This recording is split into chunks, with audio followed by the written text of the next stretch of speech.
Ja sam Elvira Tot, doktorant i saradnik na Departmanu za fiziku Prirodno-matematičkog fakulteta u Novom Sadu, a od skoro sam i član Jason Audio tima. Zajednički želimo da vam predstavimo moju strast ka nauci i da na taj način pokažemo kako su sva naučna dostignuća uticala na poboljšanje života svih nas, a tako i korisnika slušnih aparata. Ostanite sa nama uz ovaj serijal, nadamo se da ćete uživati, a danas vas vodimo na put kroz istoriju razvoja slušnih aparata. Problemi sa sluhom nisu proizvod modernog vremena. Od vajkada ljudi imaju problema sa sluhom, a to je proizvod specifičnosti anatomije ljudskog uha. I oduvek su pokušavali da pronađu neke aparate koji će im pomoći da bolje čuju. Evolucija slušne tehnologije predstavlja pravi primer ljudske genijalnosti i sposobnosti. Još u 13. veku ljudi su počeli da koriste izdubljene rogove životinja kao što su ovnovi i krave kako bi fokusirali zvuk do uha. Međutim, to baš i nije radilo najbolji posao. U 18. veku počeli su sa korišćenjem zvučnih tuba koje su bile ogromne i također nisu puno pomagale. 1810. godine nemački izumitelj Melzel izumeo je prve zvučne trube. Iste te zvučne trube počeo je da koristi i Beethoven kada je počeo da gubi sluh. Izum telefona i primjena električne energije početkom 19. veka doveli su do najvećeg preokreta u razvoju slušnih aparata. Osobe sa oštećenjem sluha shvatile su da razgovor mnogo bolje čuju kada se odvija preko telefona nego uživo. I sam Thomas Edison imao je problema sa sluhom i tu je video način za poboljšanje. 1870. godine izumeo je karbonski transmiter koji je pojačavao električni signal, ali i nivo zvuka za oko 15 decibela. Iako je osobama sa oštećenjem sluha potrebno pojačanje oko 30 decibela, ovo je napravilo pravi put ka razvoju slušnih aparata. 1898. godine Hutchison je izumeo akufon, prvi prenosivi i električni slušni aparat. Ovaj slušni aparat koristio je karbonski transmiter kako bi pojačavao signal. Pojačanje signala odvijalo se tako što je slab signal pretvarao u jak koristeći električnu struju. Pred kraj 19. veka postali su sve popularniji slušni aparati koji su bili skriveni. Ljudi su ih skrivali u sofama, odeći i aksesuarima.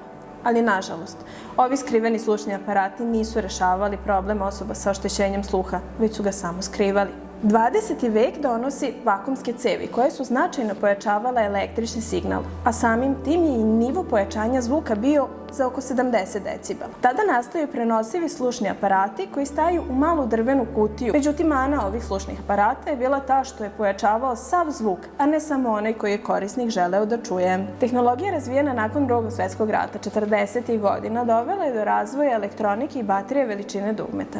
Sve ovo dovelo je do toga da su nastali slušni aparati gde su mikrofon, pojačalo i baterija mogli da stanu u jedan mali džepni uređaj. Međutim, mana ovih uređaja je bila to što su bili estetski neprihvatljivi, jer je sam uređaj sa korisnikovim uhom bio povezan žicama. Pokret ka manjim i diskretnijim slušnim aparatima doneo je izum tranzistora. Tranzistor je omogućio da se prave slušni aparati koji mogu da stanu unutar ili iza uha. Koliko su ovi tranzistorski slušni aparati bili popularni, govori i činjenica da je 1953. godine u celom svetu prodato oko 200.000 ovakvih slušnih aparata. Ubrzo nakon tranzistorske revolucije 1966. godine kompanija Siemens, koja je današnja Signija, patentirala je prvi kanalni slušni aparat.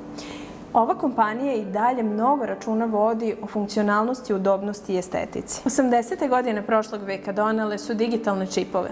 Ovi čipovi ubrzali su prenos zvučnih signala kroz slušne aparate. 1996. godine kompanija Videx izbacila je na tržište prvi slušni aparat sa digitalnim čipom nazvan Sensor. Zanimljivo je da je 2005. godine kompanija CNN upravo ovaj slušni aparat uvrstila među 25 najvećih inovacija u prethodnih 25 godina. Tokom 2014. godine kompanija Signija predstavila je prvi bežični sistem za povezivanje slušnih aparata E2E. Ovaj sistem omogućuje je da slušni aparati u levom i desnom uhu dele i razmenjuju audio signale, čime omogućavaju korisniku mnogo prirodniji zvuk u uhu. Nakon toga, 3 godine kasnije, kompanija Videx je predstavila prvi slušni aparat koji je koristio veštačku inteligenciju i automatsko učenje. Primjenom veštačke inteligencije slušni aparati uče kako korisnici preferiraju različita slušna okruženja i daje im veću kontrolu nad njihovim slušnim iskustvom. To je ključni razlog zbog kojeg Videx može da pruži svoj revolucionarni prirodni zvuk. Već 2020. godine Videx predstavlja novu platformu slušnih aparata koja u sebi sadrži Videx Pure Sound tehnologiju koja obrađuje zvuk do 20 puta brže od drugih slušnih aparata, razbijajući industrijske standarde i iskorenjujući kašnjenje zvuka. Zvuk se obrađuje za 0,5 milisekundi i predstavlja najbržu obradu do danas. Sledeće godine Signia predstavlja potpuno novi dizajn u industriji slušnih aparata, Signia Active, čiji dizajn podsjeća na slušalice, i Stiletto, prvi slim rig aparat, tanak dizajn stvoren za osobe koje nose naočare. Moderna industrija slušnih aparata omogućava tehnologiju koja je bila potpuno nezamisliva pre samo nekoliko decenija. Razvoj slušnih aparata prešao je dug put od rogova životinja, različitih slušnih truba i tuba, preko vakumskih cevi pa sve do današnjih sofisticiranih digitalnih uređaja.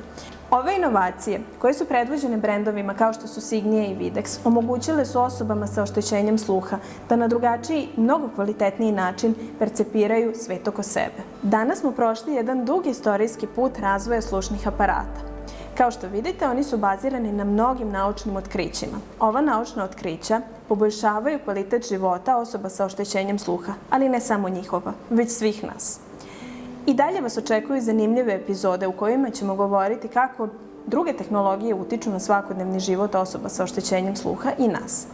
Ako vam je to zanimljivo, ostanite sa nama i u ostalim epizodama. Vidimo se!